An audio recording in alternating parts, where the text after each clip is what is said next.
Syntax, runtime, and logical errors. There are three types of error that you're going to encounter when you're programming Python or other languages, and today we're going to talk through each of those error types. So the first type of error that you're likely to come across is a syntax error. Very common for new programmers, and these are errors that simply stop the program from working full stop. It literally won't start, and that's because the computer can't interpret what you've written. These often are errors that are spelling errors. So for instance, instead of typing print, you've typed in parent. Or you've missed characters out, such as you're missing a colon or a bracket, or you put too many brackets, or you've used the wrong indentation or too much indentation. Very common for new programmers, and they're quite difficult for them to spot. They're also quite common for existing programmers, but experienced programmers tend to spot them quite quickly and fix them quite quickly. So let's give you some examples. Here, if you have a look, there are two errors in this program below there. See if you can spot them. I'll just give you 10 seconds.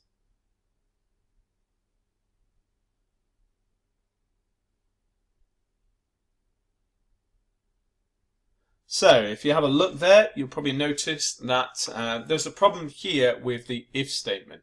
In fact, if we click run, it will say syntax error, invalid syntax, and it's pointing to the end of Bob here, and that's because it's missing a colon at the end of the line. And if we run it again, there's one more error. There you go, and it's an indentation error. It's expected an indented block, and that's because print should be indented. And now if we run it again, it should work fine. What's your name? Type in Bob. There you go. Nice to meet you, Bob. So there's a syntax error, a couple of syntax errors.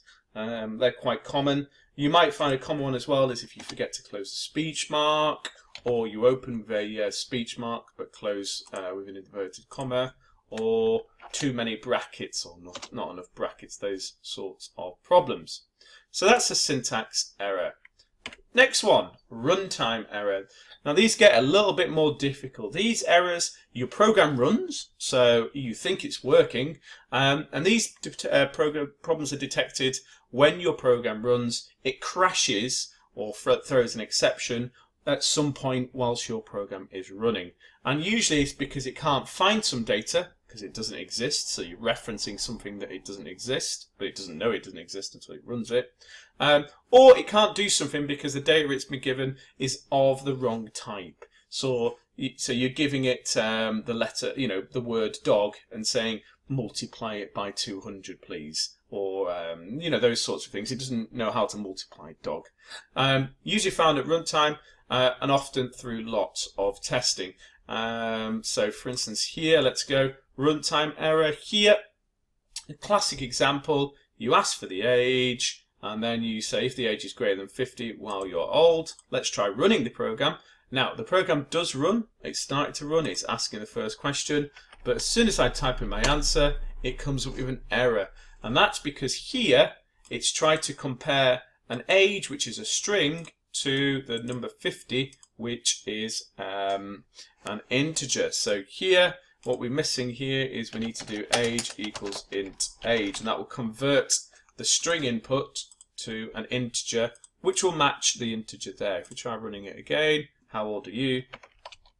There you go. Wow, you're old. There you go. So that's the first example of a runtime error. That's a classic example for a beginner. Another runtime error here, second one. See if you can spot it.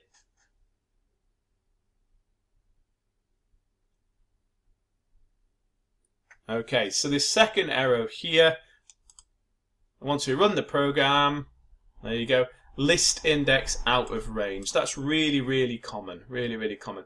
And that's because as a beginner, you often forget that here, shopping item number 3 there isn't the third item in the list, because Python indexes from 0. So this would be item 0, this would be item 1, and this would be item 2. And therefore, by the time it gets to line 5, there is no item number 3 in the list. because we would know it's the fourth item. So it breaks whilst the program is running. So that's a runtime error. Good.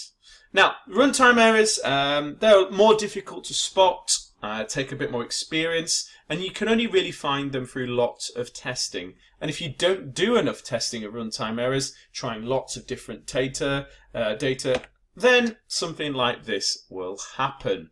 The Ariane 5 rocket disaster, there was a runtime error converting between floating point numbers and integers, and it caused the rocket to crash, resulting in $370 million of damage. My error there. $370 million of damage within 45 seconds of launching. Goodbye, Ariane 5. So even professionals do put these errors in. They're quite common. There we go. So the last type of error is a logical error.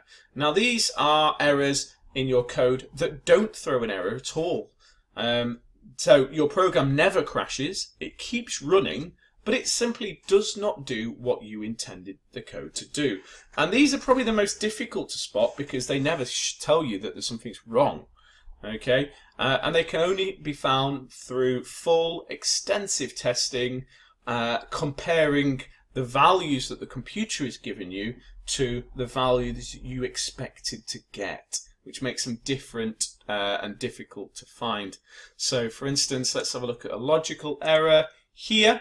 We ask them what the temperature, how warm is it today, and we run the program. Now, if we type in, let's say we type in 40 degrees, we would expect it to say, wow, it's hot. But it says, brr, it's cold. Now this is a pretty obvious logical error, and that's because the less than and greater than are switched the wrong way around. But they're quite dangerous, because unless I knew that I was expecting it to say, wow, it's hot, if I'm just looking at raw data and it's printing out numbers, I might not actually think to check that. Let's just try that again. So if we just try that again, how warm is it today? If we put 40, there you go, wow, it's hot. So I've now fixed the logical error in that program. Very good. So those are the three types of errors. Again, logical errors, very difficult to spot. In fact, on a similar project, there were a number of logical errors in the guidance software put together by numerous contractors on the Mars Climate Orbiter. And when it got, it was supposed to go into orbit around Mars, so it could orbit it and scan it and monitor the climate. But instead, as soon as it got there, it just plummeted straight onto the surface. Goodbye, Mars Orbiter. There you go. So those are syntax, logical, and runtime errors. Thank you very much.